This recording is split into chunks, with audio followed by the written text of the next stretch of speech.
नमस्कार, स्वागत आप सभी का। आपके साथ मैं हूं पुनीत मिश्रा और एमपी दिन भर आप देख रहे हैं। खबरों की करते हैं शुरुआत और सबसे पहले सत्र की बात। जी हां, विधानसभा का सत्र कल से शुरू होने वाला है। मॉनसून सत्र है और इसके लिए बीजेपी विधायक दल की बैठक आज बुलाई गई थी। सीएम आवास पर शाम को देर शाम ये बैठक हुई। इस बैठक में सदन को लेकर रणनीति बनाई गई। संसदीय कार्य मंत्री नरोत्तम मिश्रा कह रहे हैं कि सरकार विपक्ष के हर मुद्दे पर चर्चा करने के लिए तैयार है। सत्र की अवधि बढ़ाने पर उनका कहना था कि दिन के घंटे बढ़ाए जा सकते हैं, लेकिन अवधि बढ़ाने का कोई फायदा ही नहीं है।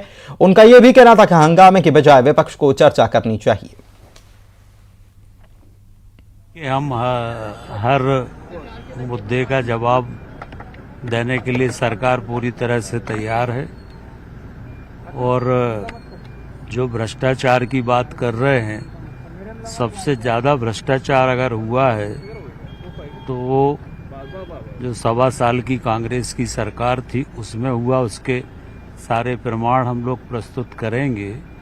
और आज विधायक दल की बैठक हुई है और विधायक दल की बैठक में विधानसभा की कार्रवाई से संबंधित जानकारी दी गई है। माननीय प्रधानमंत्री जी 17 तारीख को मध्य प्रदेश आ रहे हैं। उस दिन माननीय प्रधानमंत्री जी का जन्मदिन भी है, तो पूरा 17 सितंबर से लेकर 31 अक्टूबर तक सरकार माननीय प्रधानमंत्री जी का हम लोग जन्मदिन से ये प्रारंभ कर रहे हैं जन कल्याण शिविर। मंगलवार से एमपी विधानसभा का सत्र है और सत्र के दौरान सदन में सरकार को घेरने के लिए कांग्रेस ने कमर कस रखी। कारम डैम और पोषण आहार घोटाले के मुद्दे को कांग्रेस सदन में उठाएगी। पीसीसी चीफ कमलनाथ के आवास पर विधायकों की बैठक हुई, जिसमें यह रणनीति बनाई गई। कांग्रेस पोषण आहार घोटाला मामले में सदन में स्थगन प्रस्ताव भी देने का फैसला कर चुकी है। एक ही मुद्दे पर सबसे ज्यादा जो सारे विधायकों के अंदर भी रोष था और जो मध्य प्रदेश की जनता के अंदर रोष है, वो लगातार जो भ्रष्टाचार के मामले मध्य प्रदेश में हो रहे हैं, चाहे वो कुपोषण का महा घोटाला हो, चाहे जिस प्रकार से कारम डैम का भ्रष्टाचार, जो सिंचाई विभाग में विभिन्न बांध टूट रहे हैं, नई बनी हुई सड़कें परिवहन विभाग की टूट रही हैं, लोक निर्माण विभाग की, और साथ साथ एक नया घोटाला जो सामने आया है, वो तो अभी प्रथम चरण है, मुझे ऐसा लगता है, जो जबलपुर से ही खुला है, खाद और यूरिया घोटाला। कांग्रेस विधायक दल पूरी ताकत के साथ इन सब मामलों को मध्य प्रदेश की विधानसभा में उठाएगा। मध्य प्रदेश के अंदर भय, भूख और भ्रष्टाचार की जो सरकार चल रही है, इसका एक आलम है कि जो बच्चों के पोषण आहार के अंदर जिस प्रकार का भ्रष्टाचार हुआ है और उनके नाम के पैसों से विधायक खरीदी से लेके जो पैसे दिए गए थे, उनकी वसूली जो करी गई है, इसके खिलाफ स्थगन दिया जाएगा। पहले भी मैंने सवाल लगाया था और उसके सवाल के जब जवाब आए थे, जब सवाल उठाया था, तो कहीं ना कहीं वही चीज अब कैग की रिपोर्ट के अंदर भी आई है और स्पष्ट है कि बड़ा भ्रष्टाचार हुआ है। और इस भ्रष्टाचार की सरकार ने उस भ्रष्टाचार के माध्यम से जो खरीद फरोख्त का पैसा निकालने का काम करा है, हम स्थगन लगाएंगे। और स्पष्ट है सरकार चर्चा करे और कहीं ना कहीं इसके ऊपर श्वेत पत्र। केंद्रीय मंत्री ज्योतिरादित्य सिंधिया का फोकस 2023 विधानसभा चुनाव पर है। 2023 चुनाव के लिए सिंधिया रणनीति बनाने में जुटे हुए हैं। ग्वालियर में सिंधिया ने नगरीय और पंचायत चुनाव में जीते बीजेपी के जनप्रतिनिधियों के साथ बैठक की। बैठक में ग्वालियर नगर निगम के साथ ही जनपद, जिला पंचायतों के नवनिर्वाचित पार्षद, सदस्य और अध्यक्ष शामिल हुए। सिंधिया ने बैठक में आए बीजेपी के सभी नवनिर्वाचित जनप्रतिनिधियों के साथ 1-to-1 चर्चा भी की। सिंधिया ने कहा कि कार्यकर्ताओं का मान सम्मान रखना, उनका मनोबल बढ़ाना पार्टी कार्यकर्ता होने के नाते उनका काम है। हम लोगों की विस्तृत चर्चा हुई पूर्व के चुनाव पे, आने वाले समय के अभियान पर, आने वाले समय के कार्यक्रम पर। सेवा पखवाड़ा की शुरुआत होने वाली है 17 तारीख से, प्रधानमंत्री जी के सालगिरह से। उसके पूर्व नितिन गडकरी साहब का आगमन है ग्वालियर में, और उसके बाद आने वाले साल में विधानसभा चुनाव भी आने। देश के प्रधानमंत्री नरेंद्र मोदी अक्टूबर महीने के दूसरे सप्ताह में उज्जैन आने वाले हैं। यहां वे विश्व प्रसिद्ध बाबा महाकालेश्वर मंदिर में परिसर विस्तार योजना के पहले चरण का लोकार्पण करने वाले हैं। बता दें कि मंदिर परिसर का विस्तार 700 करोड़ से भी अधिक की लागत से हो रहा है और इसके पहले चरण को पूरा करने में करीब 300 करोड़ की लागत आई है। प्रदेश की संस्कृति मंत्री उषा ठाकुर का कहना है कि पीएम शरद पूर्णिमा को उज्जैन आएंगे और बाबा का पूजन और अभिषेक करेंगे। बता दें कि प्रधानमंत्री के इस कार्यक्रम के दौरान वे विश्व की पहली विक्रमादित्य वैदिक घड़ी और वैदिक ऐप की लॉन्चिंग कर सकते हैं। इस घड़ी की खास बात यह है कि यह घड़ी ग्रीनविच पद्धति और हिंदू काल गणना के अनुसार तैयार की गई है, जो 24 नहीं बल्कि 30 घंटों की होगी और इसे लखनऊ के एक व्यक्ति के द्वारा तैयार किया गया है। बहुत ही नजदीकी भविष्य में माननीय प्रधानमंत्री जी के आने की संभावना है। हालांकि अभी डेट तो फाइनल नहीं हुई है, लेकिन फिर भी ऐसा बताया गया है कि अक्टूबर माह में आ सकते हैं। इसलिए हमारी तैयारियां और जोरों से हम लोगों ने। इधर झाबुआ में जयस ने कमलनाथ और कांग्रेस पार्टी का विरोध किया और कांग्रेस के खिलाफ नारे भी लगाए। जयस पूर्व मुख्यमंत्री कमलनाथ के उस बयान से नाराज है जिसमें उन्होंने कहा था कि जयस के अंदर कांग्रेस का ही डीएनए है। जयस कोर कमेटी के सदस्य और राष्ट्रीय प्रवक्ता अनिल कटारा ने कमलनाथ के इस बयान पर कड़ी आपत्ति जताई है और कहा है कि जयस के अंदर उसके आदिवासी पुरखों का डीएनए है। कमलनाथ मुर्दाबाद, मुर्दाबाद, मुर्दाबाद, कमलनाथ मुर्दाबाद, मुर्दाबाद, मुर्दाबाद, कमलनाथ मुर्दाबाद, मुर्दाबाद। जयस और आदिवासी समाज में डीएनए उनके पूर्वज का है। टंटिया भील का है, बिरसा मुंडा का है, राणा जी पुंजा भील का है, कांग्रेस का नहीं है। कमलनाथ जी अगर ऐसा दावा करते हैं तो वो किसी गलतफहमी में जीवित है और उस गलतफहमी से वे बाहर निकले। इधर आयुष मंत्री रामकिशोर कावरे के बंगले के बाहर बड़ी संख्या में आयुष डॉक्टर्स ने प्रदर्शन किया है। आयुष मेडिकल अफसर के पदों पर भर्ती और बोनस अंक को लेकर बवाल मचा हुआ है। अभ्यर्थी एमपीपीएससी भर्ती में 3 अंकों को 3% करने को लेकर भी नाराज हैं। नाराज अभ्यर्थियों ने आयुष मंत्री रामकिशोर कावरे के बंगले का घेराव किया। जानबूझकर राष्ट्रीय बाल स्वास्थ्य कार्यक्रम के तहत लोगों को लाभ देने का भी आरोप इन लोगों ने लगाया है।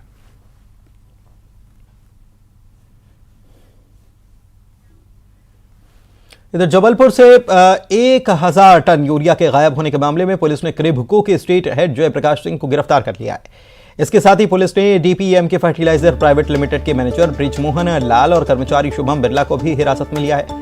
तीनों आरोपियों को कोर्ट में पेश किया गया। जिला कोर्ट ने तीनों आरोपियों को 10 दिन की न्यायिक रिमांड पर भेजा।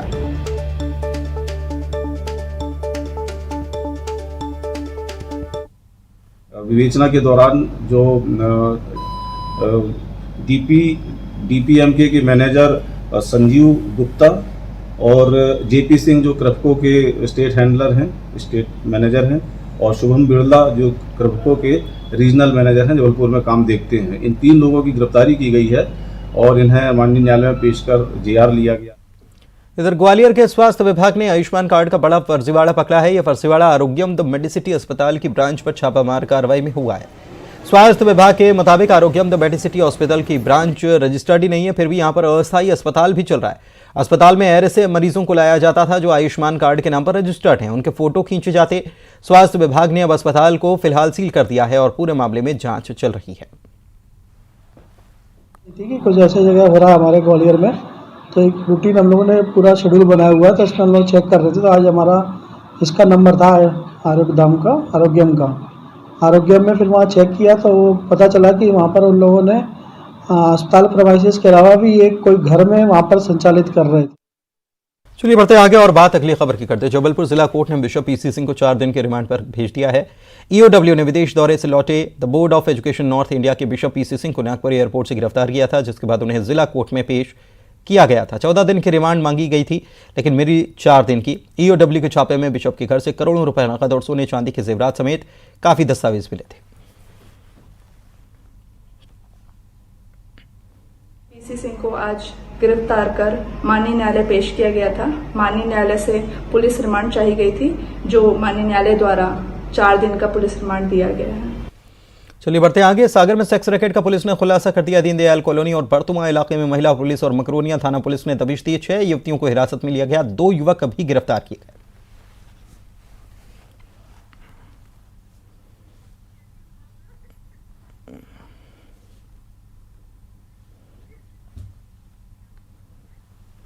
बढ़ते आगे। डिंडौरी जिले के समनापुर विकासखंड के अंतर्गत चौधरानी मिडिल स्कूल में पदस्थ हेडमास्टर अरविंद पुशाम को 10,000 रुपए की रिश्वत लेते लोकायुक्त पुलिस ने रंगे हाथों गिरफ्तार किया।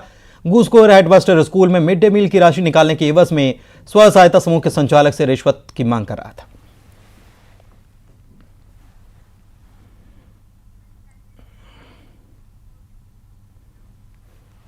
देश के सबसे स्वच्छ शहर इंदौर अब दुनिया का पहला ऐसा शहर बनने जा रहा है जहां पर आदमी का डिजिटल एड्रेस होगा। यानी एक कोड से पूरा पता और घर की लोकेशन मिल जाएगी। सफाई में अव्वल Indore one nation one address के सपने को साकार करने जा रहा है। इसके लिए स्मार्ट सिटी और डिजिटल एड्रेसिंग ऐप पता के बीच MOU हो चुका है। MOU के तहत सभी सरकारी विभाग इमरजेंसी सर्विस को इससे जोड़ा जाएगा। स्मार्ट सिटी और पता.com के बीच में MOU साइन हुआ है। डिजिटल एड्रेस का मुख्य उद्देश्य यह है कि जितने भी हमारे रेजिडेंसेस हैं, कमर्शियल एस्टैब्लिशमेंट्स हैं, पब्लिक एसेट्स हैं, गवर्नमेंट इंस्टीट्यूशंस हैं, उन सबको एक यूनिक डिजिटल एड्रेस मिल सके। ये पहला ऐसा सिस्टम है जहां हर व्यक्ति अपना एक पर्सनल डिजिटल एड्रेस कोड बना सकेगा। सो हाँ, ये देश का, दुनिया का पहला ऐसा सिस्टम है जो डिजिटली एड्रेस सिस्टम होगा और इंदौर शहर पहला शहर होगा तो पूरा डिजिटल। मंडला में न्यूज 18 की खबर का असर हुआ। लफरा में फैले डायरिया की खबर प्रमुखता से दिखाए जाने के बाद स्वास्थ्य विभाग और PHE की टीम पहुंची। स्वास्थ्य विभाग ने शिविर लगाकर ग्रामीणों का इलाज शुरू कर दिया है। अधिकारियों ने पानी सप्लाई को दुरुस्त करने का भी काम शुरू कर दिया है। डायरिया के मरीज बढ़ने की सूचना प्राप्त होते ही मेडिकल टीम और पेयजल सप्लाई को लेकर जो शिकायतें आ रही थी उसके कारण PHE की टीम को बुलाकर जो दिक्कतें आ रही थी उनके निराकरण का प्रयास किया जा रहा है। जितने स्वास्थ्य खराब से संबंधित शिकायतें मिल रही हैं उनके लिए मेडिकल की टीम लगी हुई है, उनका परीक्षण कर रही है। इसके अलावा पेयजल को शुद्ध बनाने के लिए जर्मोकिल का वितरण भी कराया गया है। साथ ही ORS और आवश्यक समस्त दवाइयाँ स्वास्थ्य विभाग के माध्यम से। और बड़ी खबर की बात करते हैं। दिल्ली से बड़ी खबर। प्रधानमंत्री मोदी ने राष्ट्रपति से मुलाकात की है। भेंट मुलाकात ये हुई है मुर्मू से। राष्ट्रपति द्रौपदी मुर्मू से प्रधानमंत्री मोदी ने राष्ट्रपति भवन में ये मुलाकात की है। दिल्ली से बड़ी खबर इस वक्त आपको बताएं।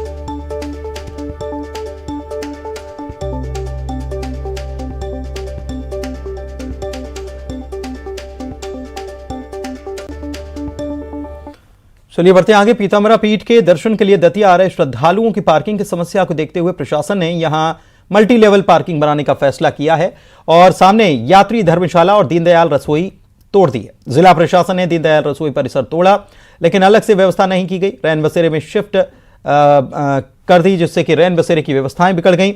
एक कमरे में खाना बनाने का सामान भरा हुआ, एक कमरे में खाना खिलाने की व्यवस्था कर दी गई। अब ले देकर एक कमरा बचा है जहां पर लोगों को रुकने में परेशानी हो रही है।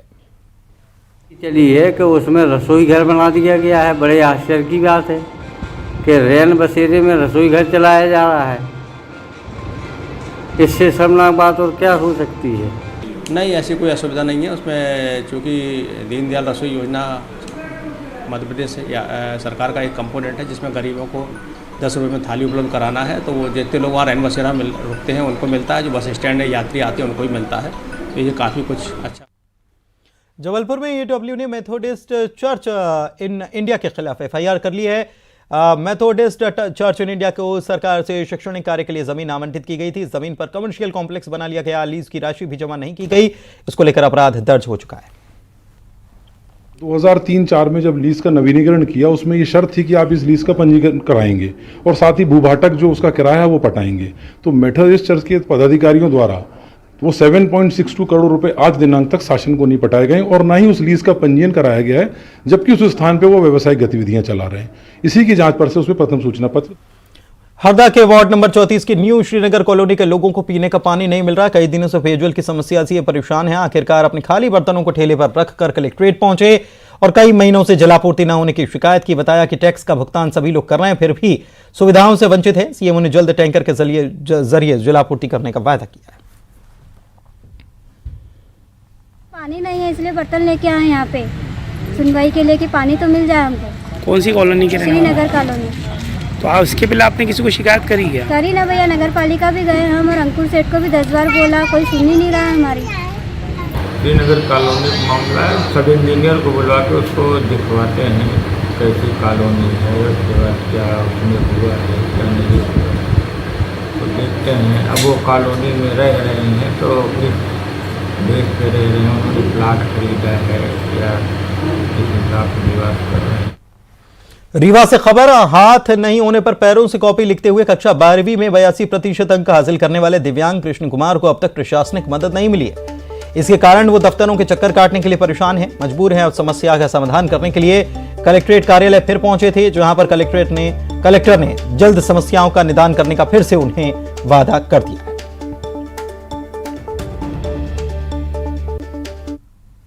लेकर आया हूँ सर कि हमारे लिए माननीय मुख्यमंत्री जी 24 सितंबर 2020 को मेधावी छात्रवृत्ति में सम्मानित किए थे और इसी की वजह से आया हूँ। अभी तक कोई हमें लाभ नहीं मिल रहा है। हाँ, ये मेधावी छात्र हैं जो कि पैर से लिखकर भी अच्छे मार्क्स प्राप्त करते हैं। ग्रेजुएशन में ये काम कर रहे हैं और हम लोग ये कोशिश करेंगे कि इनके रोजगार की और स्वरोजगार की अच्छी व्यवस्था बनाई जाए। इन्होंने कलेक्टर बनने का सपना देखा था, इनका सपना पूरा होगा और हम लोग उसमें पूरी मदद करेंगे। कहते हैं कि अगर आप कुछ करने की ठान लें तो कोई भी इसे रोक नहीं सकता, समस्या चाहे जितनी बड़ी क्यों ना हो। अपनी समस्या को ऐसा ही समाधान बड़वानी के किसान ने निकाला। टीवी स्क्रीन पर जो तस्वीर आप देख रहे हैं वो बड़वानी जिले के नागलवाड़ी की। यहां पर किसान मोहन परियार ने अपने खेत में शिमला मिर्च लगा रखी थी, लेकिन सितंबर के महीने में तेज धूप से फसल को नुकसान होता था। इससे बचाव करने के लिए वो लगातार कोशिश कर रहे थे। महाराष्ट्र और गुजरात में देखा कि मिर्च की फसल के ऊपर साड़ियां बांध रखी थी। उन्होंने भी 15 रुपए नग के हिसाब से 3000 साड़ियां पिपलगांव से मंगवाई और साड़ियां पूरे खेत में फैला दी। किसान अच्छी फसल की अब उम्मीद लगा रहे हैं। जो कि सितंबर महीने में टेम्परेचर अधिक रहता है जिससे फल खराब हो रहे थे, तो मैं खेती के पर्पस से महाराष्ट्र गुजरात वगैरह देखता रहता हूँ। तो वहाँ पर देखा कि साड़ियाँ लगी हुई थी और ये साड़ियाँ 15 रुपये नग में पीपल गांव से लाए हैं। 3000 साड़ी बुलाई थी, 45,000 रुपये की साड़ियाँ है और 10,000 रुपये इनको लाने में भाड़ा लगा है और 10,000 रुपये मजदूरों की व्यवस्था लगाने में लगी है, जिससे फल खराब। राज्य स्तरीय कूडो प्रतियोगिता में शाजापुर के बच्चों ने फिर से शानदार प्रदर्शन किया है। सागर में आयोजित हुई 3 दिनी प्रतियोगिता में 36 बच्चों ने हिस्सा लिया और अलग अलग वर्ग में हिस्सा लेते हुए 28 ने मेडल जीते। 10 छात्राओं ने प्रतियोगिता में हिस्सा लिया, जिसमें 9 छात्राओं ने गोल्ड मेडल और एक ने सिल्वर जीता। बालक वर्ग में भी प्रतियोगिता में शाजापुर के बच्चों का दबदबा देखा रहा। पूरे प्रदेश में तीसरे नंबर पर जिला रहा है। टीम को चमचमाती हुई ट्रॉफी भेंट की गई। खड़े हो जाओ सोनी जी, आप भी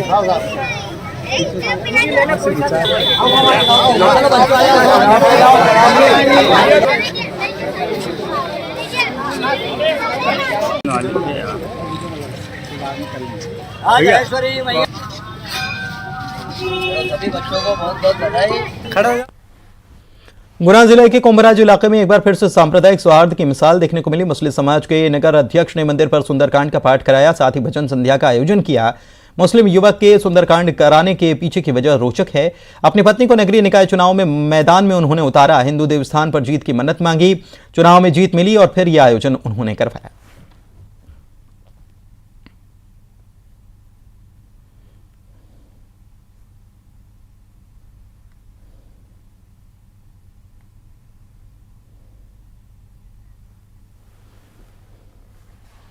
हेलमेट के लिए लोगों को जागरूक करने के लिए कई तस्वीरें आपने देखी होंगी, लेकिन सीधी से तस्वीर जो आई वो अपने आप में अनोखी। सूबेदार भागवत प्रसाद पांडे लोगों को जागरूक करने के लिए मंत्रोच्चार के साथ हेलमेट पहनाते हैं। आप देखिए कि सूबेदार बाइक सवार दंपति को मंत्रोच्चार के साथ हेलमेट पहना रहे हैं। सोशल मीडिया में चुलबुल पांडे के नाम से मशहूर सीधी के भागवत पांडे लोगों को इसी तरह से जागरूक करते हैं। नहीं धारण करते हुए उपयोग करिए, इसको धारण करिए, बढ़िया बताइए कैसा लगा, है ना।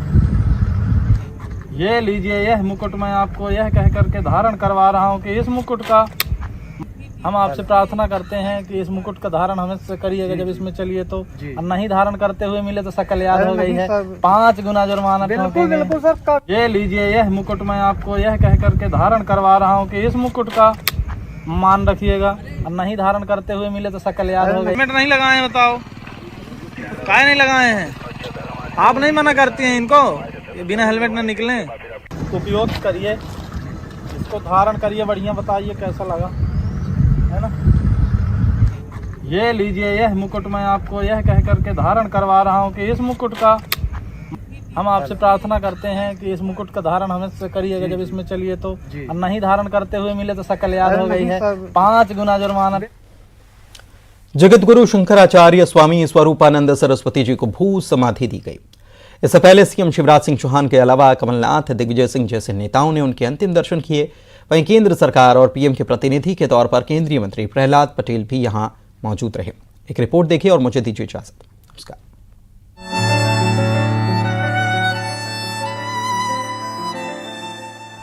द्वारका, शारदा और ज्योतिष पीठ के शंकराचार्य स्वामी स्वरूपानंद सरस्वती के ब्रह्मलीन होने के बाद सोमवार को नरसिंहपुर के परमहंसी आश्रम में उन्हें भू समाधि दी गई। काशी के विद्वान और ज्योतिश्वर के शास्त्रियों ने वैदिक मंत्रोच्चार के साथ शंकराचार्य को विधि विधान से भू समाधि दिलवाई। बारिश होने के बावजूद हजारों हजार की संख्या में श्रद्धालुओं की भीड़ शंकराचार्य के अंतिम दर्शन के लिए उमड़ी। केंद्रीय मंत्री प्रहलाद पटेल भी इस दौरान समाधि स्थल पर मौजूद रहे। प्रहलाद पटेल ने केंद्र सरकार और प्रधानमंत्री मोदी की तरफ से शंकराचार्य स्वरूपानंद सरस्वती को भावभीनी श्रद्धांजलि दी। दुख का पल तो नहीं कह सकता, क्योंकि महाराज श्री की यात्रा शताब्दी की यात्रा है। 100 वर्ष में वो प्रवेश कर गए थे, उनसे ये पूर्ण आयु है और मैं गौरवान्वित हूँ कि ये मेरी जन्मभूमि है, जहाँ उनकी तपस्थली थी, जहाँ उनकी जन्मभूमि थी, वहाँ के साथ उनकी तपस्या के साथ हम जुड़े रहे हैं। परमहंसी गंगा का क्षेत्र, यहाँ का एक एक कण मिट्टी का, पत्तों का, उस ऊर्जा से ओतप्रोत है। देश भर के विभिन्न मठों से आए साधु संत भी शंकराचार्य की भू समाधि में शामिल हुए। इस दौरान बाल संत भी शंकराचार्य को अंतिम विदाई देते वक्त फूट फूट कर रोते नजर आए। शंकराचार्य स्वरूपानंद सरस्वती को पूरे विधि विधान के साथ, राजकीय सम्मान के साथ भू समाधि दी गई। भू समाधि से पहले पालकी यात्रा निकाली गई। परमहंसी गंगा आश्रम में हजारों की संख्या में लोग शंकराचार्य के दर्शन के लिए पहुंचे। सीएम शिवराज सिंह चौहान भी अंतिम दर्शन के लिए नरसिंहपुर पहुंचे। सनातन धर्म के ध्वजवाहक, हमारी संस्कृति और जीवन मूल्यों के पोषक, योद्धा, सन्यासी, जिन्होंने देश को आजाद कराने की लड़ाई लड़ी, ऐसे परम पूज्य शंकराचार्य जी महाराज अब ब्रह्मलीन हो गए। पूर्व सीएम कमलनाथ और दिग्विजय सिंह भी अंतिम दर्शन के लिए परमहंसी आश्रम पहुंचे थे। इस बीच ज्योतिर्मठ बद्रीनाथ और शारदा पीठ द्वारका के शंकराचार्य स्वामी स्वरूपानंद सरस्वती के उत्तराधिकारियों के नाम घोषित कर दिए गए। स्वामी अविमुक्तेश्वरानंद को ज्योतिष पीठ बद्रीनाथ और स्वामी सदानंद सरस्वती को द्वारका शारदा पीठ का प्रमुख घोषित किया गया। न्यूज़ 18 के लिए प्रतीक मोहन अवस्थी की रिपोर्ट।